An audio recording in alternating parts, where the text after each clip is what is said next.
오늘 우리에게 주시는 말씀은 마태복음 26장 31절에서 46절까지 말씀입니다.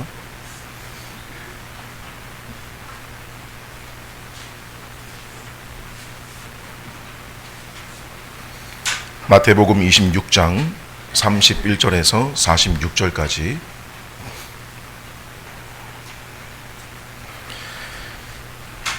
하나님 말씀을 들으십시오. 그때에 예수께서 제자들에게 이르시되 오늘 밤에 너희가 다 나를 버리리라 기록된 바 내가 목자를 치리니 양의 떼가 흩어지리라 하였느니라. 그러나 내가 살아난 후에 너희보다 먼저 갈릴리로 가리라. 베드로가 대답하여 이르되 모두 주를 버릴지라도 나는 결코 버리지 않겠나이다. 예수께서 이르시되 내가 진실로 내게 이르노니 오늘 밤 닭 울기 전에 네가 3번 나를 부인하리라. 베드로가 이르되 내가 주와 함께 죽을지언정 주를 부인하지 않겠나이다 하고 모든 제자도 그와 같이 말하니라. 이에 예수께서 제자들과 함께 겟세마네라 하는 곳에 이르러 제자들에게 이르시되 내가 저기 가서 기도할 동안에 너희는 여기 앉아 있으라 하시고 베드로와 세베대의 2 아들을 데리고 가실새 고민하고 슬퍼하사 이에 말씀하시되 내 마음이 매우 고민하여 죽게 되었으니 너희는 여기 머물러 나와 함께 깨어 있으라 하시고 조금 나아가서 얼굴을 땅에 대시고 엎드려 기도하여 이르시되 내 아버지여 만일 할만하시거든 이 잔을 내게서 지나가게 하옵소서. 그러나 나의 원대로 마시옵고 아버지의 원대로 하옵소서 하시고 제자들에게 오사 그 자는 것을 보시고 베드로에게 말씀하시되 너희가 나와 함께 1시간도 이렇게 깨어 있을 수 없더냐. 시험에 들지 않게 깨어 기도하라. 마음에는 원이로되 육신이 약하도다 하시고 다시 2번째 나아가 기도하여 이르시되 내 아버지여 만일 내가 마시지 않고는 이 잔이 내게서 지나갈 수 없거든 아버지의 원대로 되기를 원하나이다 하시고 다시 오사 보신즉 그들이 자니 이는 그들의 눈이 피곤함일로라. 또 그들을 두시고 나아가 3번째 같은 말씀으로 기도하신 후 이에 제자들에게 오사 이르시되 이제는 자고 쉬라. 보라 때가 가까이 왔으니 인자가 죄인의 손에 팔리느니라. 일어나라 함께 가자. 보라 나를 파는 자가 가까이 왔느니라. 아멘.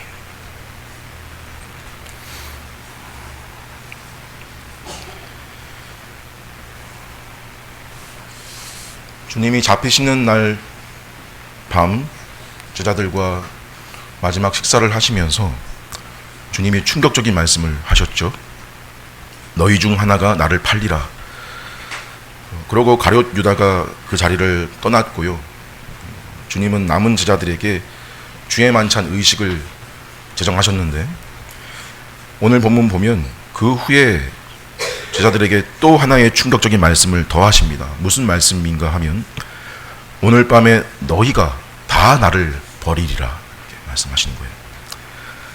조금 전에 너희 중 하나가 나를 팔 거라고 하셨고 또 이제는 너희가 다 나를 버릴 거다라고 하시니까 여러분 생각이 어떠십니까? 주님을 파는 거나 주님을 결국 버리는 거나 똑같은 거 아닌가요? 듣기에는 그게 그거 아니겠습니까? 제자들은 아직 주님을 팔아 넘길 사람이 자기들 중 한 사람이 누군지 모릅니다. 요한복음에는 요한이나 베드로 정도가 눈치를 챘고 나머지는 가룟 유다가 심부름 나간 걸로 알았다고 그랬죠.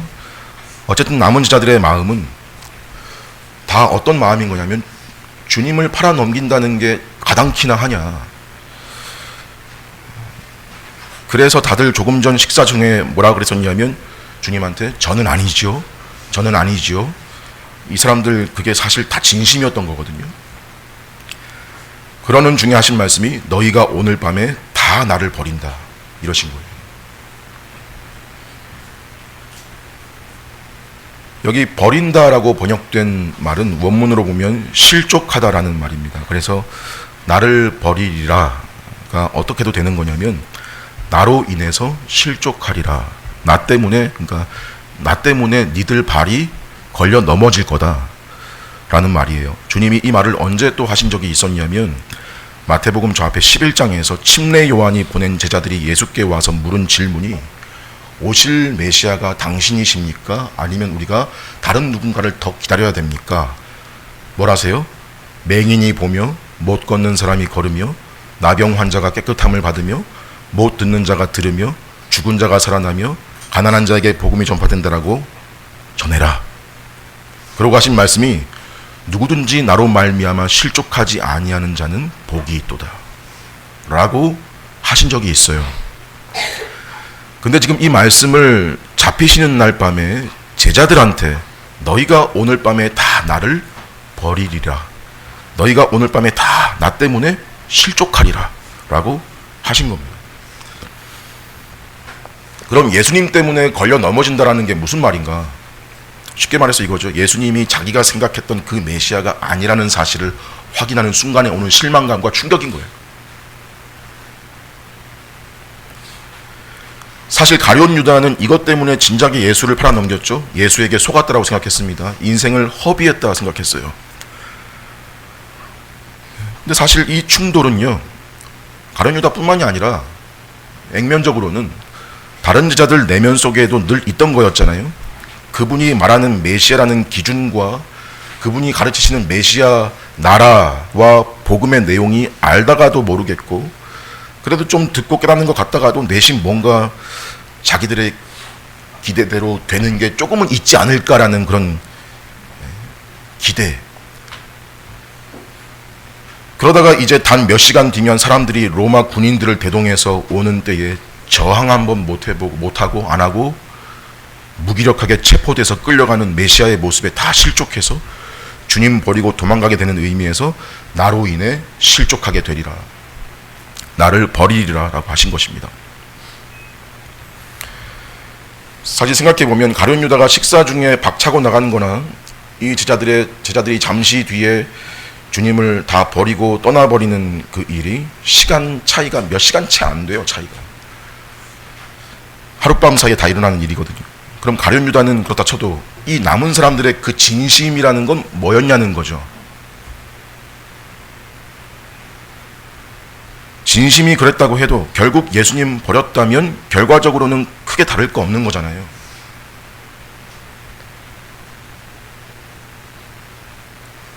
그런데 주님은 여기서 또 놀라운 말씀을 하시는 것이 이 일도 그냥 일어나는 일이 아니라는 거죠. 뭐라고 하시냐면 이렇게 말씀하세요.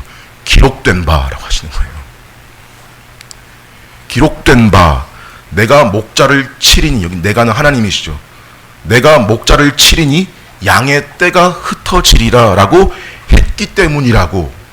이건 내가 침을 당하고 죽게 되고 너희들이 나를 버리고 떠나는 이 일도 구약 스가랴 13장 7절 말씀 지금 인용하신 건데 이대로 성취되는 일이라는 거예요. 자신이 체포되어 십자가에 죽으시는 일이 내가 목자를 치리니 하나님의 주권적인 손길로 되는 일이라는 거고, 이 일들이 다 언약의 성취고 구약의 성취라는 말씀을 또 하시는 거죠. 뭐예요? 철저히 자기 자신은 이 하나님의 계획에 적극적으로 순종하고 계시는 중이시라는 말이고, 또 제자들이 주님 배반하고 나무라라 뿔뿔이 흩어지는 일도 다 어떤 면에서 구약의 성취라고 지금 말씀을 하고 계시는 겁니다.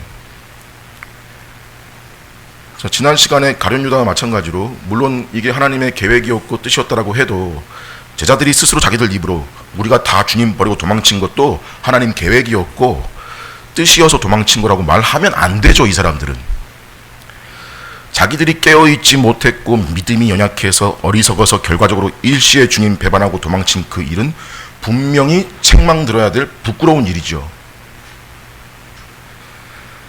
근데 예수님을 판 거나 버린 거나 똑같지 않냐 그래도, 헌데 이 제자들에게는 특별한 점이 무엇이냐면요, 이렇게 도망치고 끝이 아니라는 거죠. 그게 주님이 방금 인용하신 스가랴서 13장 말씀을 좀 더 보면 이렇게 나와 있어요. 하나님이 그렇게 목자를 치시고 양떼가 흩어질 거다 하고 그 뒤에 무슨 말이 더 나오냐면 그 남은 흩어진 그들을 불 가운데로 던져서 은같이 연단하고 금같이 단련시키겠다라는 말씀이 이어집니다. 그리고 그들의 음성에 여호와께서 귀를 기울이실 거고 그들을 내 백성이라 할 것이고 그들은 나를 여호와 하나님이라고 고백하게 할 것이라고 하시는 말씀이 나오는 거예요.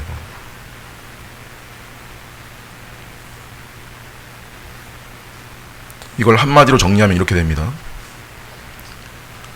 목자가 침을 당하는 일, 그러니까 목자가 맞는 일을 통해서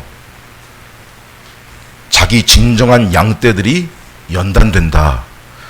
이건데, 이건 구약의 또 유명한 이사야 말씀에서도 근거가 있기를 이사야 53장 4절 말씀에 들어보세요.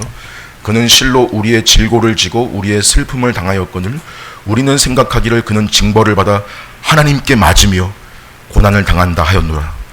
그가 찔림은 우리의 허물 때문이요 그가 상함은 우리의 죄악 때문이라. 그가 징계를 받음으로 우리는 평화를 누리고 그가 채찍에 맞음으로 우리는 나음을 받았도다. 여기도 뭐냐면 그가 하나님께 맞으며 고난을 당한다. 그렇게 그가 맞음으로 우리가 나음을 받는다.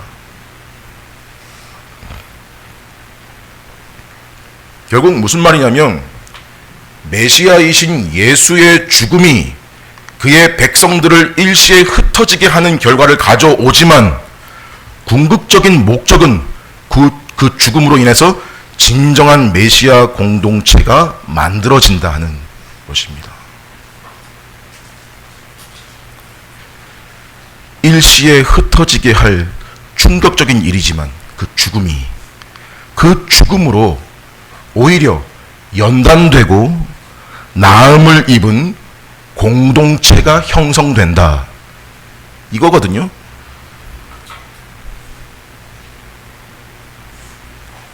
오늘 본문에서도 그런 내용까지 안 나오는 것 같아 보일 수 있어요. 그냥 읽어 내려가면. 근데 오늘 본문에서 이 사실을 증거하는 말씀이 뭔 거냐면 바로 32절이에요. 이렇게 말씀하시죠. 그러나 내가 살아난 후에 너희보다 먼저 갈릴리로 가리라. 이게 무슨 말인 거냐면 그들이 다 일시에 흩어질 거고 자기 때문에 실족해서 다 도망칠 거라는 제자들의 실패를 이미 다 아세요. 주님이 다 나를 떠날 거라는 거 다 아세요. 그럼에도 내가 부활 후에 너희보다 먼저 갈릴리로 가 있을 거다. 이 말씀은 다음 행선지를 밝히시는 것을 넘어서 거기서 그런 너희들과 내가 다시 만날 것임을 암시하는 거죠. 왜 하필 갈릴리냐?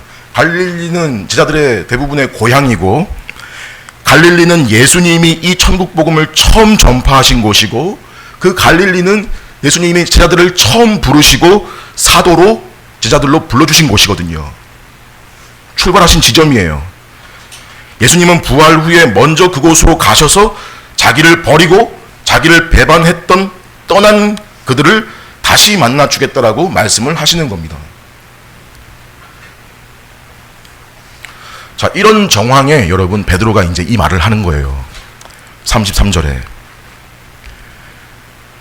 모두 주를 버릴지라도 나는 결코 버리지 않겠나이다. 자기는 그렇게 하지 않겠다는 거예요. 자기는 그러지 않을 거라는 거예요. 베드로가. 지금 예수님 말씀의 의도는 어디까지 가 있는 걸 설명드렸냐면 구약의 성취다. 될 일이다라고 말씀하신 건데 베드로는 뭐예요? 나는 그러지 않겠다는 거예요. 사실 베드로의 이 말 때문에 여러분 모두 주를 버릴지라도 나는 결코 버리지 않겠습니다. 옆에 있던 같이 있던 제자들은 뭐가 돼버린 거냐면 의문의 일패죠. 의문의 일패. 자기만 안 그럴 겁니다 하면 될 것을 자기가 안 그럴 거면 나만 안 그럴 겁니다 하면 될 것을 모두 주를 버릴지라도 얘네들은 다 버려도 저는 안 그럴 거예요. 그럼 얘네들은 뭐가 돼요? 그 말 듣고 가만히 있겠습니까? 아닌데 나도 주님 안 버릴 건데. 그게 35절 제일 마지막에 모든 제자도 그와 같이 말하니라. 이 말을 베드로만 한 게 아니에요. 다 같이 주님 우리가 죽을지언정 주님 버리지 않을 거라고 다 같이 말한 거예요. 여러분 베드로의 이런 말에서 인간 본성의 정체가 탄로나는 겁니다. 뭔가요? 자만과 우월의식이죠. 우월감. 사람 속에 다 있다는 거거든요. 자기가 은연중에 남보다 우월할 거라는 생각과 기대. 아예 겉으로 볼 때 차이가 아주 눈에 띄게 확연하게 크면 덤비지 않겠지만 비슷한 그룹 안에 있다고 생각하면 은연중에 있는 자만과 우월감. 사람 흉보고 깔로 보기 얼마나 쉬워요. 한심하다. 인간아, 네가 그렇지. 그러니까 네가 그 모양 그 꼴이지. 거기에 자연스럽게 항상 무슨 생각이 동반되냐면 나는 저러지 않는다. 나는 그럴 리가 없고 나는 다르다. 이게 항상 겹쳐서 가요.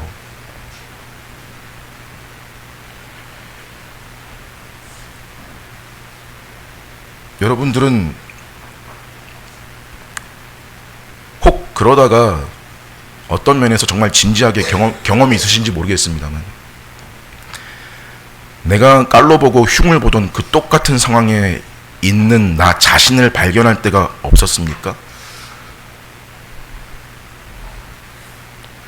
또 내가 그 정도 똑같이 하진 않았어도 가만 내가 탁 스치고 지나가는 생각에 내 주변에 항상 그럴 만한 위험이나 또는 유혹이나 그런 가능성이 도사리고 있고, 나도 일시에 한눈 팔면 발 한번 잘못 삐끗하면 그 길로 떨어질 수 있는 존재라는 생각을 한 번이라도 해보신 적이 없으신가요?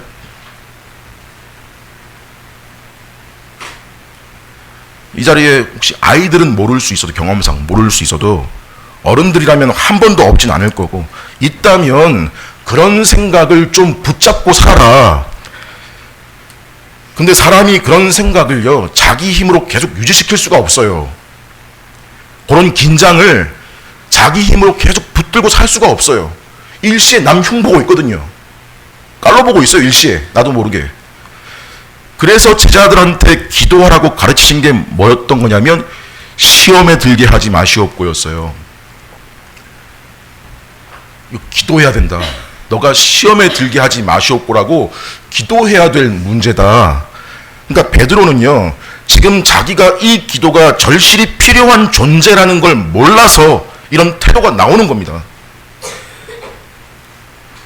자기 힘으로 실족을 이길 수 있고 뭐 까짓 거 피하면 되지, 내가 안 그러면 되지 라고 그렇게 생각을 하지, 나도 그 짓을 할 수 있는 인간이겠구나라는 생각을 안 해요.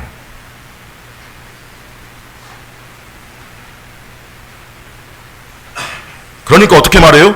결코 버리지 않겠나이다. 사람 일에 절대가 어디 있고 결코가 어디 있어요? 여러분의 결심이 또는 진심이 아무리 진심이어도 진심 말은 좋죠. 근데 그 진심도 믿을 게 못 된다는 거예요. 한두 시간 뒤에 그 진심이 어떻게 바뀔지 몰라요, 우리가. 사람이. 내 진심도. 그러니 주님 뭐라 하세요? 34절에 내가 진실로 내게 이르노니 오늘 밤 닭 울기 전에 네가 3번 나를 부인하리라. 왜 3번이냐? 3번이라 하신 것은 유대인들 인식에 우리와 비슷한 게 3, 3번이 있어요.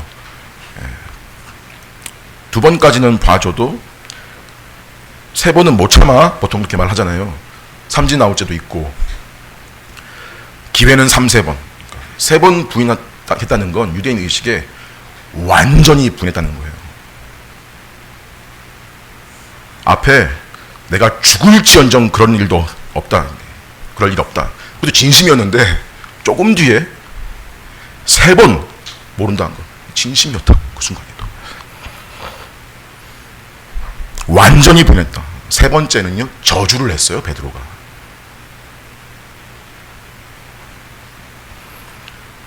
베드로 또 뭐라 그래요? 35절 결연하게 비정함까지 느껴지는 말, 내가 주와 함께 죽을지언정 주를 부인하지 않겠나이다. 진심이죠. 허투루 한 말 아니에요. 빈말한 게 아니란 말이에요. 근데 뭔 모르고 있냐? 사람이 어떤 존재인지를 모른다.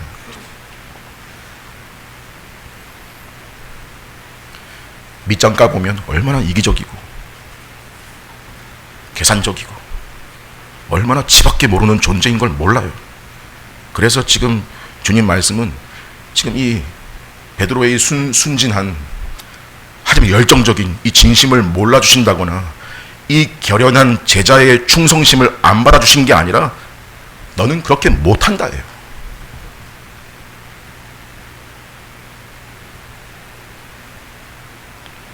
지금 이 사람의 상태의 믿음의 실력을 꿰뚫어 보신 거란 말이에요. 그런데 베드로는 어떻게 해요? 내가 주와 함께 죽을지언정 주를 부인하지 않겠나이다. 베드로만 그런 게 아니에요. 다른 제자들도 다 그렇게 장담을 했습니다. 우리도 죽으면 죽었지 부인하진 않겠습니다라고. 어떻게 되시든지 우리가 함께 가겠습니다. 지키겠습니다. 여기 이 사람들의 말 속에 있는 표현 함께라는 이 말이 이제 이 뒷부분에 마치 언어 유희처럼 계속 등장해요. 그러고 제자들과 함께 도착하신 곳이 겟세마네 동산인데요.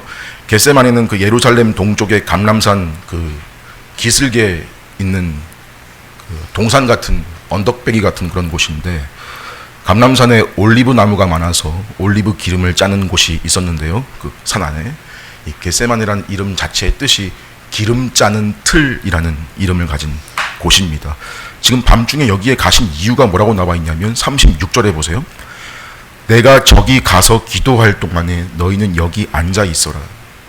즉 이곳에 기도하러 가셨습니다. 예수님이 기도하러 가시는 장면은 마태복음에 자주 나왔었죠. 본질이 하나님이신 예수님이 기도하실 필요가 있으신가? 하나님이신 분이 또 왜 기도를 하시냐? 설명드리기를, 이건 그 자체로 뭘 말하는 거였냐면 자신이 참 하나님이신 동시에 참 사람으로서 오신 메시아이시기 때문임을 드러내시는 것이라고 했습니다. 다시 말해서 이분이 신성으로서는 기도하실 필요가 없는 분이시잖아요. 하지만 인성을 지닌 분으로서, 인성을 지닌 모든 사람은 하나님을 바라고 하나님을 의지해야 한다고 기도를 통해서 몸소 증거하신 것이죠. 단순 모범이 아니라 예수님은 실제로 주님도 자신의 아버지께 대한 이 순종을 시행함에 있어서 기도 없이는 감당할 수 없는 분이시라는 것을 몸소 보여주신 것입니다.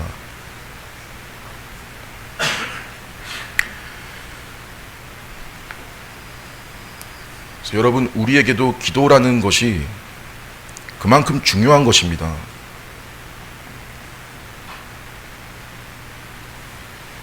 기도 무용론, 기도 방법론 등등을 말하면서 기도를 아주 하찮게 여기는 정서와 기도를 무시하고 이론적으로 그럴 뿐만이 아니라 실제에서도, 이론적으로는 기도를 중요하다고 말을 하고 있지만 실제에서 기도를 그렇게 안 하고 살면 기도를 무시하는 거죠. 주님 가르쳐 주신 주기도문이 그 정신과 원리를 잘 보여주죠. 기도란 뭐냐? 기도란 하늘에 계신 하나님 아버지의 뜻을 구하는 것이고 하나님의 도우심을 통해서 그 뜻이 이루어지기를 바라는 것이라는 걸 가르치신 것입니다. 사실 기도를 통해서 우리가 얻는 유익이 너무 많기에 딱 하나로 정의하기가 어렵겠지만 하나를 꼽자면 기도를 통해서 시험을 이길 수 있는 것입니다. 우리에게 시험거리가 얼마나 많습니까? 하나님 믿는 사람답지 못한 모습을 드러낼 여건들이 우리 주변에 얼마나 많아요. 또 하나님 사람답지 못한 모습을 드러내게끔 하는 그런 기회가 얼마나 도사리고 있어요. 우리 주변에 사람 미워하기 쉽고, 내 눈앞의 상황에 대해서 짜증과 불만하기 쉽고, 염려에 빠지기 쉽고, 우리 현실이잖아요. 말로, 생각으로, 어떤 선택으로, 결정으로, 관계에서, 일하다가, 집에서 그냥 지내다가 하루에 수십 가지, 수백 가지 시험거리들이 도사리고 있다고요. 우리 주변에. 근데요, 여러분 생각해 보세요. 하나님 앞에 진지하게 내 자신을 내려놓고 하나님과 독대하는 그 기도 시간에, 그 기도하는 순간을 떠올려 보세요. 기도하고 있으면 그런 시험에 들지 않아요. 기도하고 있으면, 오히려 기도하면 내가 그런 시험에 들지 않게 해달라고 구하는 거잖아요. 그런 시험에 들까 염려하는 거잖아. 오히려 기도하는 순간에 그거 도와달라고 엎드린 거니까. 그러니까 이 사실을 곰곰이 묵상하면 우리의 삶의 기도의 중요성이 간과될 수 없는 것입니다. 그리고 내게 주어진 모든 것이 하나님 주신 것이고 나는 하나님께 구해서 얻고 하나님께 엎드려 구해서 사는 사람이다라는 그런 인식이 정말 있는 사람은요, 또 무슨 생각도 가지고 있냐면, 하나님께 기도로 내가 뭘 얻는 것만 기도가 또 아니고, 내가 구하는 것을 하나님이 주지 않으실 수도 있다는 것도 알죠. 그러니까 이건 이미 무슨 기도가 가능한 사람이냐면, 그저 하나님의 뜻이 이루어지기를 원합니다. 무슨 말이에요? 당신께서 원하시는 대로.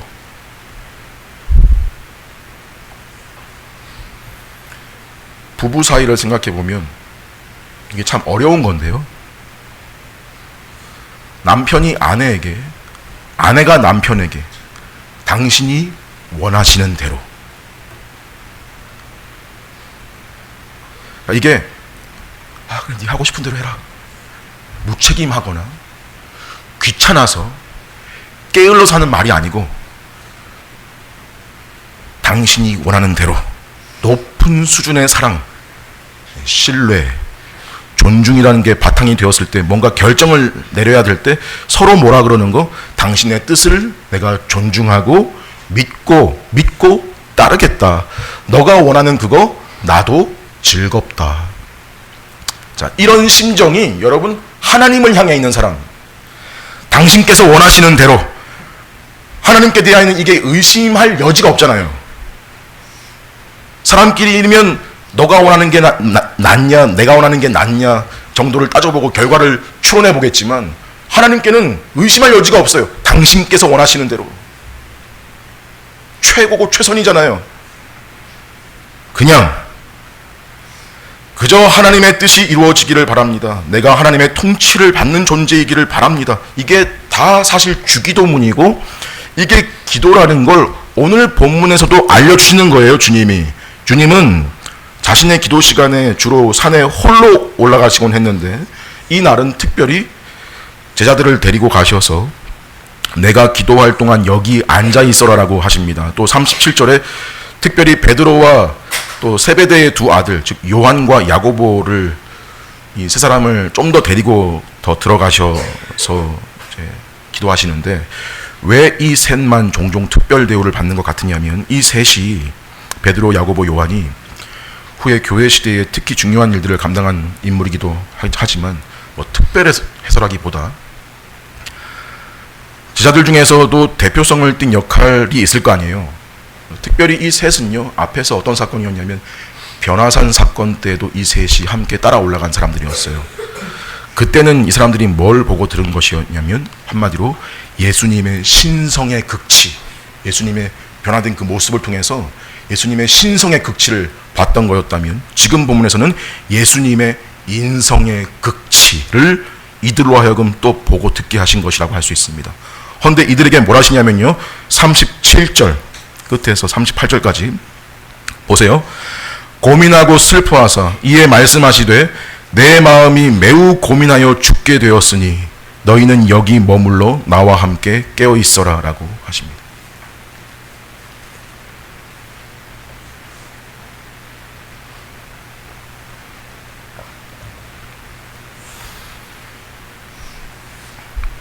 여러분, 이 말이 어떻게 다가오십니까?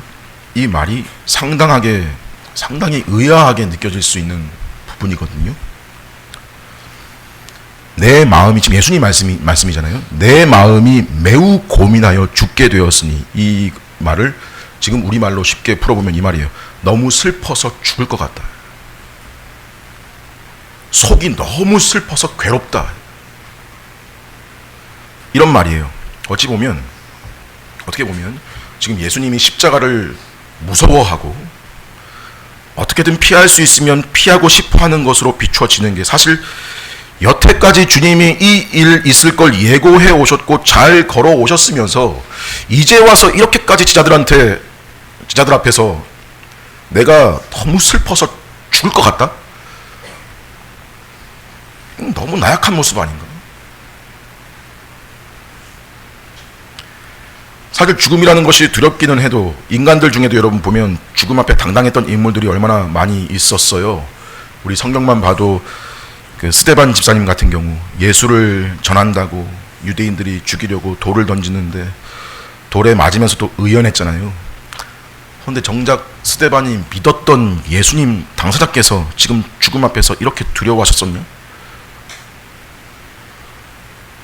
어떤 사람은 나라를 지키기 위해서, 어떤 사람은 대의를 이루기 위해서 자기 목숨 아까워하지 않는 일을 봤는데, 심지어 뭐 소크라테스 같은 철학자도 억울한 죽음인데도 기꺼이 독배를 들었는데, 또 십자가상의 한편 강도는 예수님 비아냥거리면서 어떤 태도를 취했었냐면, 죽는 거 하나도 겁 안 난다. 죽는 거? 죽지 뭐. 예수님은요, 자기가 십자가에 죽어서 하나님의 뜻을 이루고 자기 백성 구원하실 거라는 뜻을 아셨다면 기꺼이 당당하게 죽으시면 될 것을 차라리 크게 한마디 외치시고, 사망아 너의 승리가 어디 있느냐, 사망아 네가 쏘는 것이 어디 있느냐 한번 비장하게 외치셨으면 헐 나올 뻔했을 텐데, 왜 굳이 이리도 나약한 모습을 보이셨으며 또 이게 성경에 기록이 됐냐?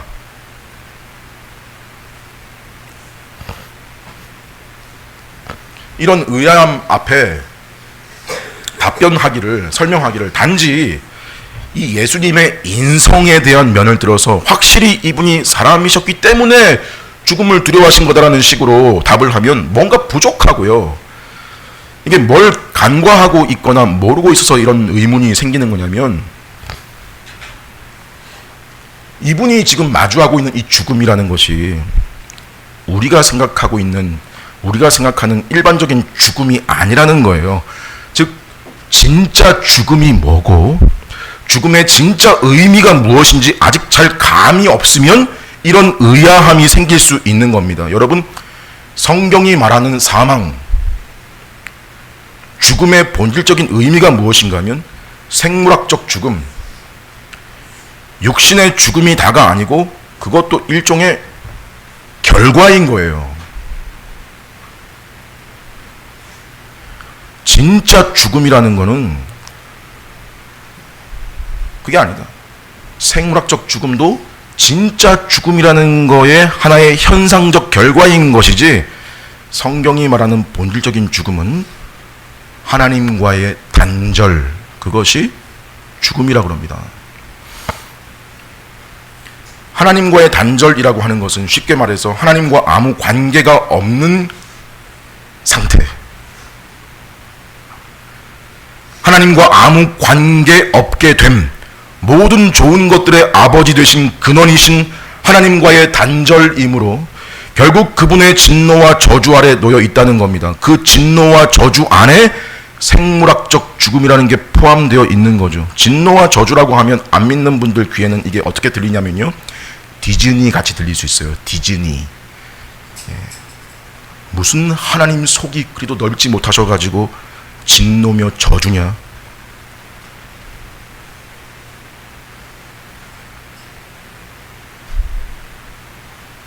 여러분, 하나님은 주인이십니다.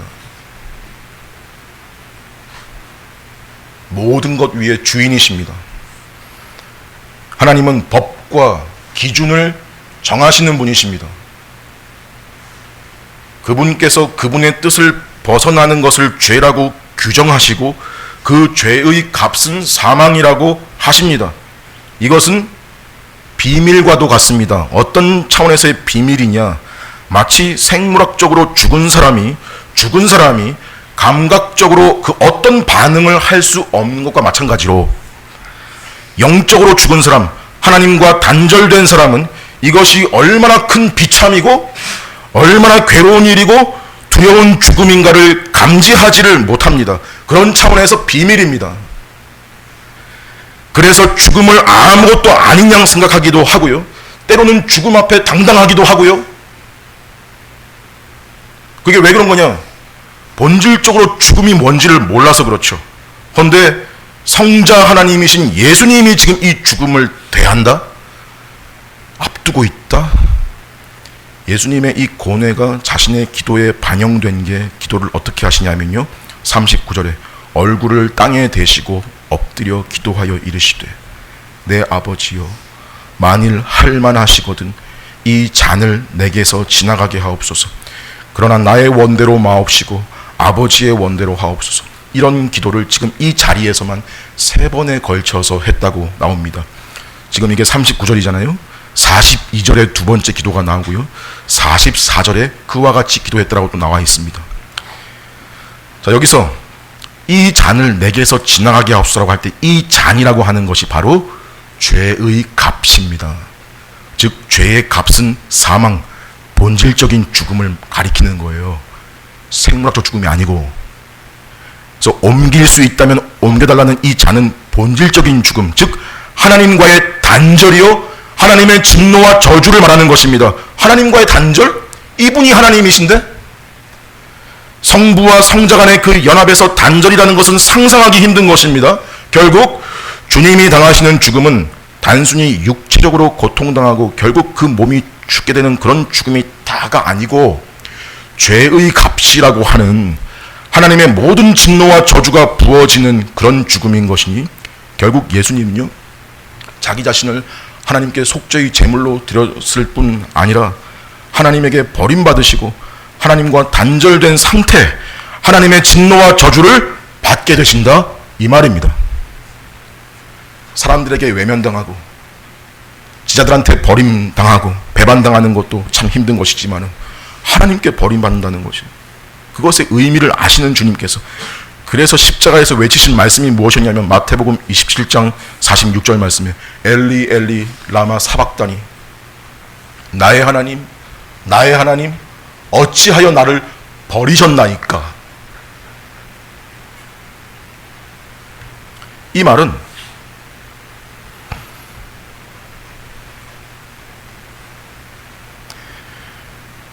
어떤 신학자는 거룩한 찬송이라고 표현했습니다.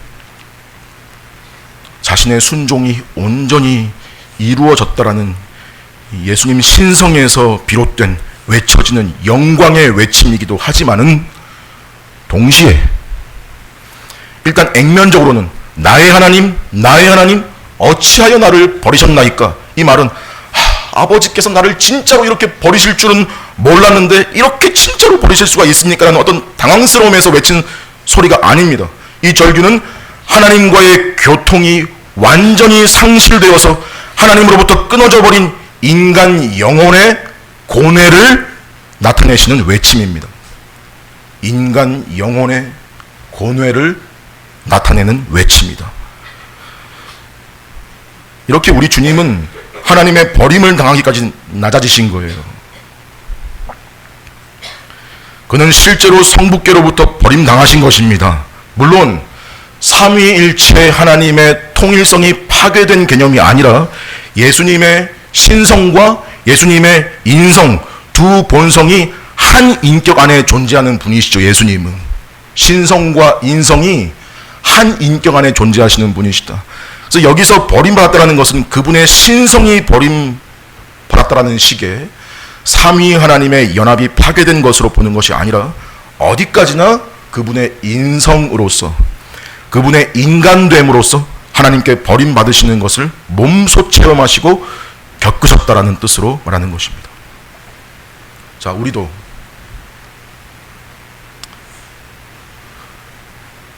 그리스도인이라고 하는 우리도 이렇게까지밖에 설명 못하고 진정한 죽음이 무엇이냐, 하나님과의 단절이다, 이렇게 말씀을 통해 설명을 들어서 아는 정도인 것이, 여러분 실제 하나님의 아들로서 이런 일을 겪으시는 고통을 우리가 상상이라도 할 수 있겠습니까? 이건 오로지 완전한 하나님이시면서 완전한 사람이신 그분 예수 그리스도만이 아실 수 있는 고통입니다. 짐작할 수도 없고요, 뭘 비유로 빗대서 유비할 수 있는 게 없는 고통입니다. 그래서 이런 죽음 앞에서 이 세 명의 제자들한테 내 마음이 매우 고민하여 죽게 되었으니 너희는 여기 머물러 나와 함께 있어라 하신 것입니다. 여기 머물러 나와 함께 있어라는 말은 제자들의 믿음의 실력이 아직 크지 않은 상태에 비록 자신의 고난에 본질적으로 이 사람들이 참여할 수는 없겠지만 인간적인 연민과 격려로서 제자들이 곁에 있어 주시기를 원하신 의미도 되는 겁니다. 마치 변화산에서 이 제자들이 보는 앞에서 누가 나타났었냐면 엘리야와 모세가 나타나서 곧 예루살렘에서 자기 백성을 출애굽시키실 일을 격려했던 것처럼 너희들 그거 본 제자들이니까 베드로, 야고보, 요한 내 곁에 있어라. 그렇게 이런 의미도 되겠죠. 또 무엇보다는 이제 예수님이 자기들 눈앞에서 체포되고 심지어 십자가에 달리는 일을 보게 되면 이들에게도 얼마나 충격이고 큰 시험거리가 되겠어요. 그래서 뭘 하세요?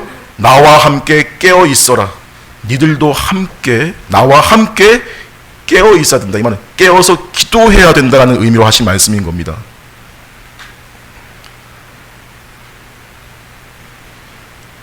이건 첫 번째로 기도하신 후에 말씀하신 거에서 잘 나타나는데 40절, 41절에 보시면 주님이 하나님께 기도하시고 제자들에게 가 보시니까 제자들이 어쩌고 있냐면요, 자고 있었어요. 무슨 말이냐면 이 사람들은 뭐라 그랬던 사람이냐면 내가 주와 함께 죽을지언정. 근데 여기서부터도 함께가 안 되는 거잖아요. 나와 함께 여기서 깨어 있어라 그랬는데 자고 있다고요. 그래서 깨워서 베드로에게 하신 말씀이 너희가 나와 함께 한 시간도 이렇게 깨어 있을 수 없더냐? 시험에 들지 않게 깨어 기도해라. 여러분, 이 말이 어떻게 들리세요? 꾸중이나 책망으로 들리세요? 그게 아니고 주님은 이들이 실패할 걸 이미 알고 계신 상태 데리고 가신 거잖아요, 산에. 그래서 이건 책망이라기보다는 애정어린 격려라고 할 수 있는 차원인데요. 그 근거가 어디에 나오냐면 다음 하신 말씀에 나와요. 뭐라고 그러세요? 마음은 원이로되 육신이 약하도다.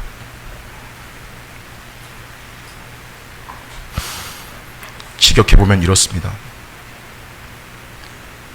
너의 영혼은 참으로 원한다. 그러나 너의 육신이 연약하다.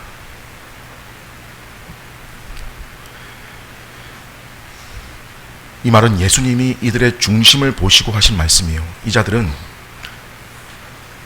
표면적으로 보면 예수님을 판 인간하고 별 다를 게 없어요. 별 차이가 없어요.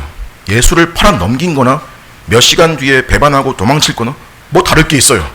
다른 점은 뭐예요? 이들 속에 있는 예수를 쫓고자 하는 마음, 그 마음이 진심이었다라고 주님이 알아봐 주시는 거예요.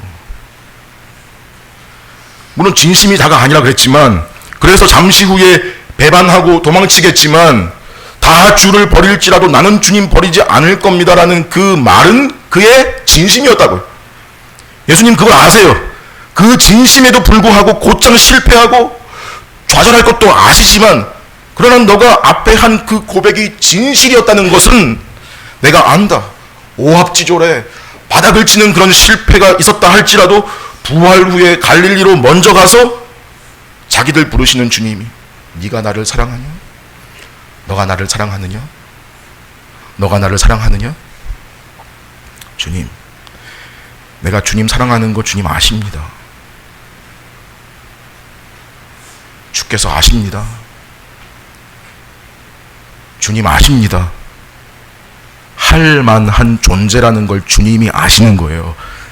근데 이들의 지금 현실이 시험 앞에 흔들릴 수밖에 없고 실족할 수밖에 없는 연약한 인생이라는 것을 뭐라고 지금 하신 거냐면 마음은 원이로되 육신은 약하도다라고 하신 것입니다.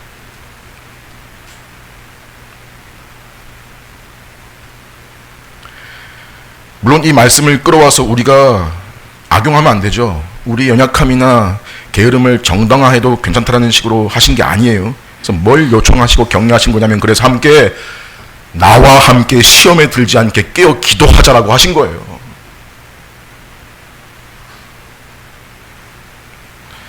주님이 이렇게 기도를 제안하신 것은 이미 네 힘으로는 그런 것들을 이길 수 없는 존재고 감당할 수 없다는 걸 가르치신 거예요. 제자들은 주님이 두 번째 기도하시는 동안에도 근데 43절 보니까 또 잤어요. 뭐라 나와요? 눈이 피곤함일러라. 눈이 막 감겼다는 거예요. 세 번째 기도하신 다음에 말씀하시길 45절에 이제는 자고 쉬라. 좀 생뚱맞죠? 갑자기. 정말 자고 쉬라는 건 아니고요. 뭐 반어법으로 거의 뭐 반포기조의 말투로 떠올리기도 하는데 그것보다는 사실 문법적으로 의문문으로 보는 게 자연스럽습니다. 그 의문문에도 강도가 있잖아요. 아직도 자고 쉬냐? 이렇게 물어보면은 꾸중이 되는 거고, 이런 거예요. 아직도 자고 쉬고 있니?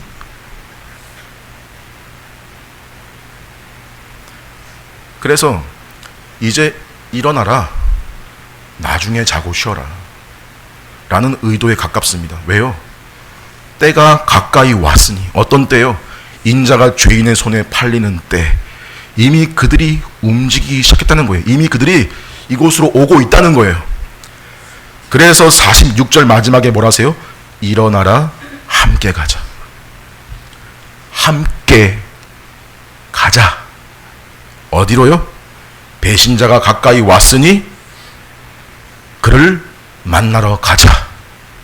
내가 팔리고 죽게 될 그 현장으로 함께 가자. 어떻게 돼요? 제자들 이것도 지키지 못해요. 다 뿔뿔이 흩어지는 겁니다. 내가 죽을지언정 주를 떠나지 않겠습니다. 주님 곁을 지키겠습니다. 호언장담했지만 주님이 결정적인 순간에 실제로 일어나라, 함께 가자 하실 때 그러질 못했다는 겁니다.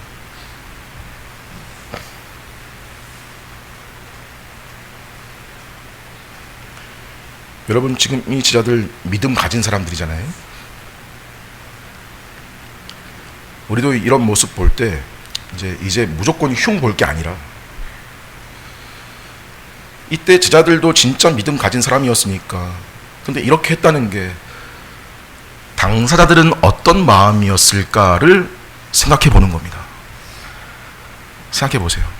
내 진심은 그게 아닌데 내 몸이 이렇게 움직이고 내 순간의 판단과 결정이 그렇게 됐다라고 생각하고 있을 그 심정이 어떨지 생각해 보세요.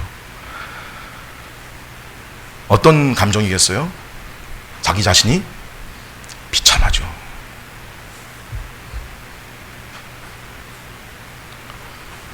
얼마나 싫고 괴롭겠어요.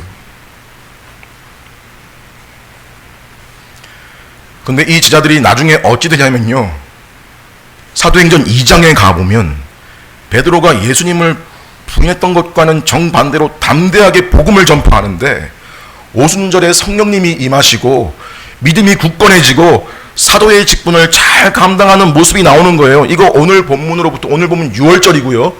사도행전 2장 오순절이에요. 50일 좀 된 기간인 거거든요. 베드로와 요한이 성전에 기도하러 올라갈 때 성전 미문에 나면서 앉은뱅이인 사람이 그들에게 구걸을 했더니 그 베드로와 요한이 뭐라 그래요? 은과 금은 내게 없거니와 내게 있는 것으로 내게 주노니 곧 나사렛 예수 그리스도의 이름으로 일어나 걸어라. 이건 우리 보고도 성령님이 임했으면 너희도 이런 권능을 베풀어라 이런 게 아니고요. 이 제자들이 자기들이 가진 것이 무엇인가를 보기 시작했다는 거잖아요. 은과 금, 세상의 것이 아니고 내가 예수 그리스도의 이름을 가졌다라는 권세가 뭔지를 알기 시작했다는 거거든요.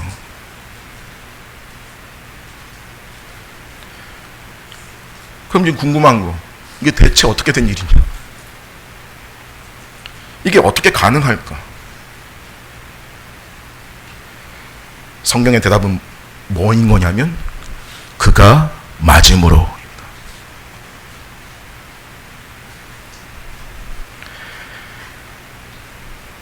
예수의 죽음이 그들을 일시 흩어지게 하는 결과를 가져오겠지만 궁극적으로는 진정한 메시아 공동체를 만들어낸다.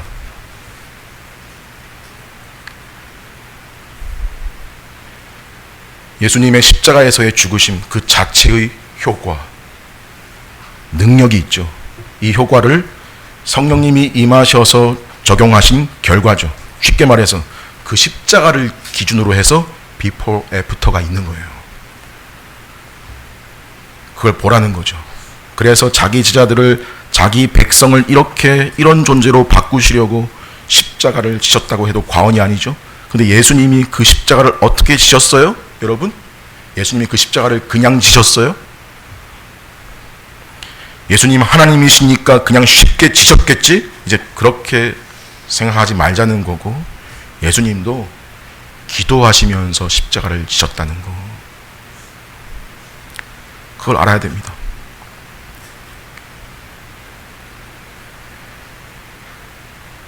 예수님이 겟세마네에서 기도하신 내용을 요한은 요한복음 17장 전체에 기록을 했는데, 이걸 보통 대제사장적 기도라고 부릅니다. 그 기도 내용을 보면 다 뭐냐면 자기 제자들을 위해서 하신 기도고요, 또 앞으로 이후에 나타날 신자들을 위해서 하신 기도예요.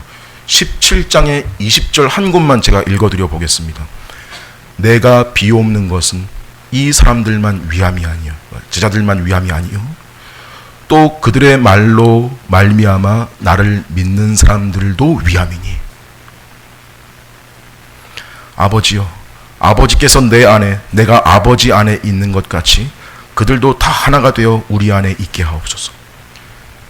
내가 아버지 안에, 아버지가 내 안에 있는 것 같이 그들도 다 하나가 돼서 우리 안에 있게 해주옵소서. 사실 주님 기도는요, 이게 평소에 하시던 기도였던 거예요. 제자들을 위해서 기도하시는 거. 병행본문 누가복음 22장에 보면 마태에는 없는 내용이, 베드로가 닭 울기 전에 3번 나를 부인하리라 라고 하실 때 무슨 말씀 또 하셨냐면 이렇게 말씀하셨어요. 시몬아 시몬아 봐라, 사탄이 너희를 밀가부로도 타려고 요구했다. 그러나 내가 너를 위하여 네 믿음이 떨어지지 않기를 기도하였노니 너는 돌이킨 후에 내 형제를 굳게 해라. 밀가부로이라는 말은 키질하는 거예요. 채 위에 곡식 올려놓고 던졌다가 좌로 흔들었다가 이걸 말하는 거예요. 밀가부로듯. 그렇게 하듯이 사탄이 크게 너희들을 실족해 하려고 자기가 알아서 해보겠다고 하나님께 청구했다는 거예요. 요구했다는 거예요. 마치 구약의 욥에 대해서 사탄이 하나님께 요구했던 것처럼. 그런데 베드로의 믿음이 떨어지지 않도록 예수님이 기도했다는 거예요. 즉 너가 일시에 실패하고 넘어지더라도 그 기도 덕분으로 너가 다시 설 수 있고 회개할 수 있었다는 것입니다. 베드로의 생각은 그게 아니었죠. 자기는 다른 사람보다 믿음이 커서, 결심이 대단해서, 다른 사람은 다 부인하고 버릴지 몰라도 자기만은 배신 않고 끝까지 따를 거라 자신 있게 호언장담하는 게 베드로의 상태고, 그러다 비참하게 넘어진 거 아닙니까? 무슨 말이에요? 그 회개라는 것도, 베드로가 나중에 회개하는 모습이 나오는데 그 회개라는 것도, 회개, 내가 회개해서가 원인이 아니고 그를 위해 기도하신 예수님의 기도가 원인이라는 걸 알아야 된다는 거죠.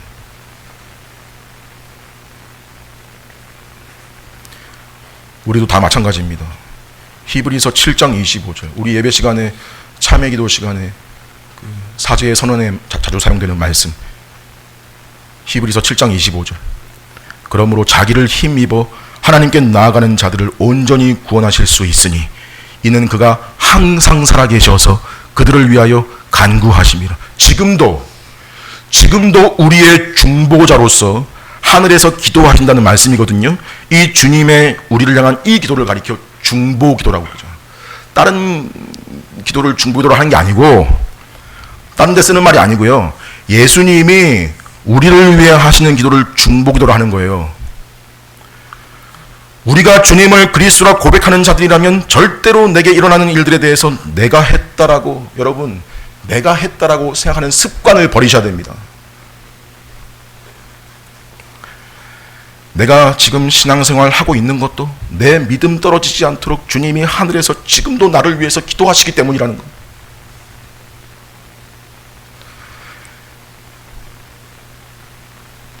내가 내 힘으로 형제 사랑을 무슨 수로 해요?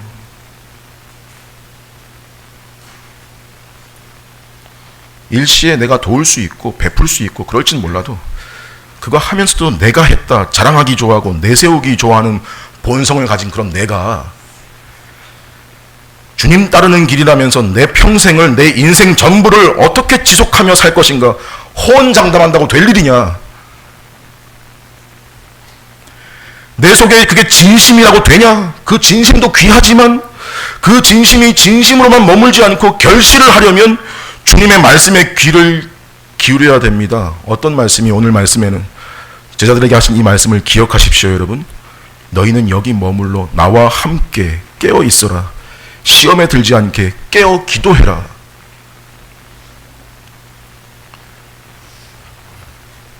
여러분과 제가 주님 제 진심은 아시지요 라고 끝나버리는 인생이 되지 말기를 바랍니다. 그게 아니라 실제로 일어나 주님과 함께 동행하며 주님 가신 길로 나아가는 이 일이 자기를 부인하고 내 십자가를 지고 주님 가신 길 따라가는 이 일이 내 힘으로 되지 않사오니 너도 여기서 나와 함께 깨어 있어라 라고 하신 그 말씀 기억하여 기도합니다. 지금도 나를 위해서 기도하시는 그 주님 생각하며 저도 깨어 기도합니다. 또 주님 보여주신 본을 따라서 내 뜻이 아니라 아버지의 원대로 되기를 원합니다라고 아버지의 뜻을 구하며 당신께서 원하시는 대로 구하며 내게 주어진 길을 뚜벅뚜벅 걸어가는 저희이기를 바랍니다라고 여러분 엎드리셔야죠. 그리고 말씀이 가리키는 그 방향으로 여러분들의 일상에서, 집에서, 이 교회 공간, 이 자리에서, 여러분들 일터에서, 학교에서 실제로 그렇게 걸어가십시오. 부부 안에서 그렇게 하시고, 자녀에게 대하여 그렇게 하시고, 이웃들에게 실제로 그렇게 하려고 하십시오. 참 쉽지 않죠. 그렇다고 쉽지 않다고 손 놓고 있을 수 없는 일이고. 걸어가십시오. 그래야 이것이 다름 아닌 자기를 부인하는 것이고 자기 십자가를 지는 것이겠죠. 제자는 딴 게 아니라 내가 이게 안 되면 마음이 어렵고 불편하고 그렇게 할 때, 애쓰는 모습이 있을 때, 그런 열매가 보일 때 평강이 있는 존재가 된 겁니다. 이게 내가 아버지 안에, 아버지가 내 안에 있는 것 같이 저들도 하나가 돼서 내 안에 있게 하옵소서라는 존재의 변화가 있는 상태인 거예요. 이것이 오늘 본문이 보여주는 주님 따르는 제자의 모습이라는 거예요. 지금 자기 제자들을 예수님께서 이런 사람으로 그 존재를 바꾸시기 위해 지금 주님이 죽으러 가시는 거예요. 오늘 본문이. 또한 나를 이런 사람으로 바꾸시기 위해 주님이 십자가에 죽으셨습니다.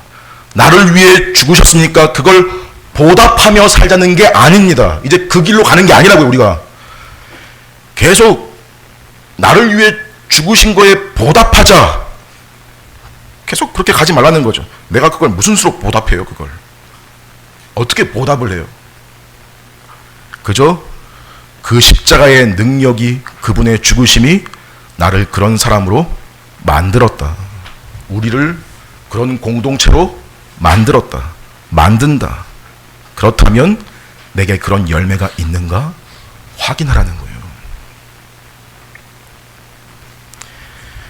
이 확인에서 자신이 그런 사람이라는 열매를 확인할 뿐만 아니라 여러분들 각자의 삶에서 드러내시는 복된 인생 다 되시기를 간절히 소망합니다. 함께 기도하겠습니다.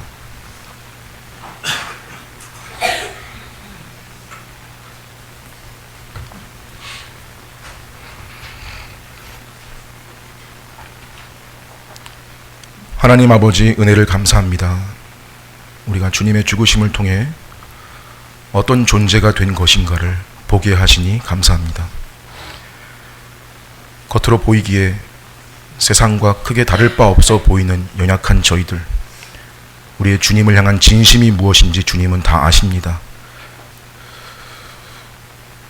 주님, 우리의 중심만 그러한 것이 아니라 주님을 향한 사랑과 헌신과 충성의 마음이 실제 우리의 삶의 모습과 열매로 나타나기를 바랍니다. 우리가 얻고 누리고 유지되고 있는 모든 것들이 주님의 기도와 나와 함께 기도하자라고 하는 주님의 중보와 격려 덕택임을 잊지 않고 하나님께 묻고 아뢰고 엎드려서 우리의 모든 필요를 그렇게 얻고 우리의 가는 방향을 정하는 저들이게 하옵소서. 나의 원대로 마옵시고 아버지의 원대로 되기를 원하나이다. 이러한 주님의 모습이 우리에게도 확인되어서 우리가 진정 주님의 제자요 주님 나라의 백성인 것을 우리 자신뿐 아니라 온 세상이 보아 알게 하옵소서. 예수님의 이름으로 기도합니다. 아멘.